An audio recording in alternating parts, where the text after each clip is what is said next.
तो वहीं भजनलाल सरकार का पहला बजट आज पेश किया गया। जोधपुर में न्यूज 18 राजस्थान के हमारे संवाददाता रंजन दवे ने आम लोगों से बजट को लेकर के उनकी प्रतिक्रिया जानी।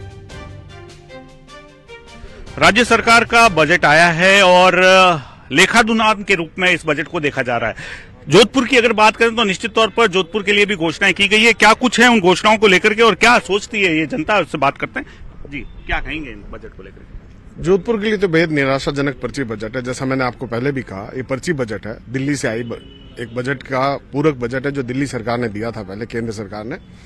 अब उसमें आप ये देखिए कि 1 करोड़ सोलर प्लांट घरों में लगाने की योजना केंद्र सरकार की थी, उसमें से 5 लाख यहाँ आ गई। अब ये अगर आप इनको अलग अलग गिनेंगे तो ये अलग अलग नहीं होंगी। आप भविष्य में जब ये लागू होगी तब आप देखेंगे उन्हीं 1 करोड़ में से 5 लाख इस बजट वाली शामिल कर ली जाएंगी। तो इस लिहाज से इस पर्ची बजट के औचित्य तभी है जब ये पर्ची सरकार अपने पहले 100 दिन की कार्य योजना की बात कर रही थी, अभी तक तो कार्य योजना नहीं बनी है, कितने दिन हो गए हैं। तो आप कैसे उम्मीद कर सकते हैं कि ये पर्ची बजट भी लागू कर पाएगी? क्या ये बात सही है? कैसे उम्मीद कर रही है? क्या कुछ घोषणाएं रही?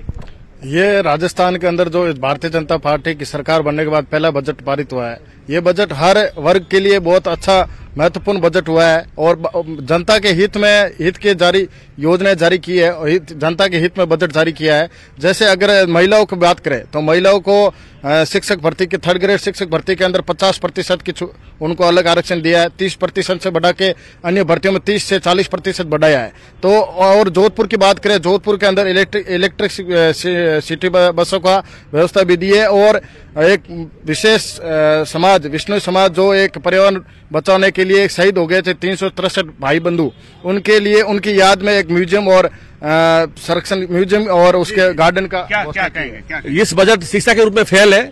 हमारे यहाँ विद्यालय के अंदर भवन नहीं है, बिल्डिंग्स नहीं है, बच्चे बाहर बैठते हैं, नो एडमिशन का बोर्ड लगा हुआ है।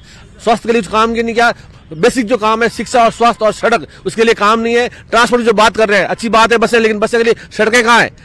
एक मात्र सड़क है जोधपुर के अंदर, वहां बसों का ऑलरेडी ट्रैफिक जाम रहता है, कहां जाएगी बसें? तो सबसे बड़ी बेसिक है वो आज इस बजट में कुछ भी नहीं है। इससे बहुत बड़ी निराशा है। कर्मचारी नाराज है, युवा नाराज है और किसान नाराज है। युवाओं के लिए 70,000 नौकरी का प्रावधान किया। देखिए, जो 70,000 नौकरियों को प्रावधान किया है वो किस रूप में कैसे भर्ती प्रक्रिया करेंगे उसका कोई ये नहीं है। युवा रोजगार की मांग कर रहा था, युवा आम आदमी महंगाई से राहत की बात कर रहा था, किसान है वो नई नीति की बात कर रहा था। यहाँ MSP के अलावा 125 रुपए बोनस के रूप में कहने की बात कर रहे हैं, लेकिन MSP क्या होगी उसकी निर्धारण की बात ये नहीं कर रहे।